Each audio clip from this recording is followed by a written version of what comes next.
Magus, web novel, Chapter 308, Traitor Part 2. As soon as they saw Uriel, they immediately pointed their blades at him. What the heck is wrong with you? Uriel managed to stop at the last second before getting stabbed. Seeing surprise instead of lust in his eyes, Freya sighed in relief. Didn't you hear that crazy B*TCH command? I almost got R*ped thrice in the last 5 minutes. If it wasn't for Kyla I would be already dead, or worse. Both the girls had warped to the destination as soon as Journey contacted them, trying to keep themselves out of sight and out of troubles. What they didn't expect was for every single mind-controlled boy to recklessly converge on Freya on sight. Her biggest mistake had been using a spell to kill the first assailant. The noise had revealed her position, multiplying the number of enemies. They had kept warping and fighting until that moment, managing to survive only because they wanted her body intact and because they completely ignored Kyla. She had never been so happy for not being very attractive. Floria, Journey, and Orion warped there too a few seconds later.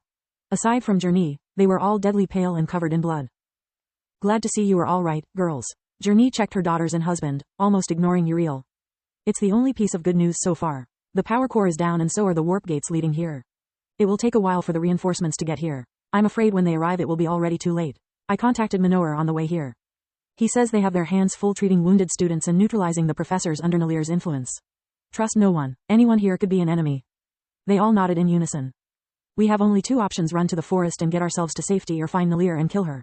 If she dies, all those under the influence of a slave ring will be freed. No, there is a 3rd option. Orion chimed in. The kids save themselves by hiding in the forest while we stop that madwoman.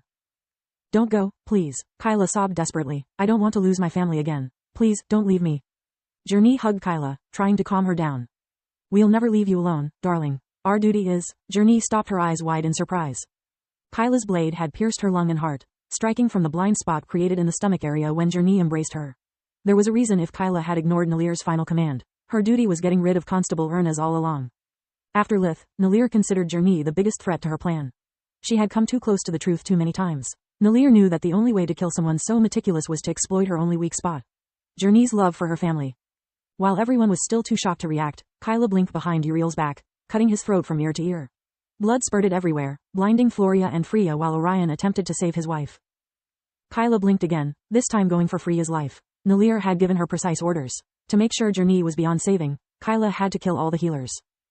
Lith pressed the advantage by activating his Tier 4 true magic spell Burning Prison. 6 fireballs appeared at the same time around Nalir, one above, one below and the others in a square shape. The fireballs exploded simultaneously, one reinforcing the effect of the other.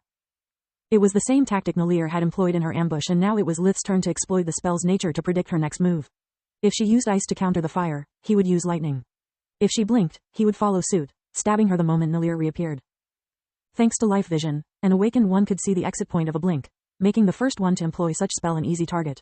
Yet she did neither. Nalir activated once again her sword's barrier, using it to take the brunt of the damage. It was one of Lith's best spells, yet she came out of it almost unscathed. Almost. Lith bolted forward boosted by air fusion, but Nalir was ready for him. With an upward swing of her sword, while she was still in a crouch position, she managed to deflect the gatekeeper and aim for his right arm at the same time. There was no time to adjust his stance. Lith could only let go of the blade to prevent his limb from being cut off. Nalir smiled in triumph, aiming to Lith's head next. That until she saw the gatekeeper plunging from the air as quick as a bullet toward her heart. Only then she noticed Lith's right hand was bare, the gauntlet was gone. Cursing at herself for falling into such stupid trap, Nalir blocked the falling blade, leaving her side exposed in the process. Lith punched her in the ribs with all his strength, cracking 3 of them. His aim was to break the ribs and use them to puncture her lung, but Nalir managed to fly backward at the last second, reducing the damage. Damn, at least she took a solid hit. Sooner or later she will have to use invigoration, and that will be my only chance to take her out. Lith thought. Alas, Nalir was well aware of such a possibility as well. Solus returned to Lith's hand, who was flying towards the enemy at full speed to not give her a single moment of rest. Thorman, the professor of the Mage Knight specialization, flew against Lith enveloped in a sphere composed by conjured shields which rotated at high speed. It was the Tier 5 Mage Knight spell Revolving Fortress. Lith cursed when Solus pointed out the professor was wearing a slave item too. Now that they were activated, she only needed a glance to recognize them. Lith attempted to dodge, but the shields broke the formation barring his way. At the same time, Professor Binlow of the Mage Knight class unleashed against him several armor-shaped constructs. Each one was armed to the teeth but frail. Lith needed only a few slashes to wipe out shields and construct the like, but it gave Nalir the time to get back at her peak condition. Binlow sent a pulse of mana, allowing the constructs from his Tier 5 personal army spell to repair all the damage they had sustained. Sorry, Lith, said Nalir with a smug expression. You are not the only one who has brought friends to the party.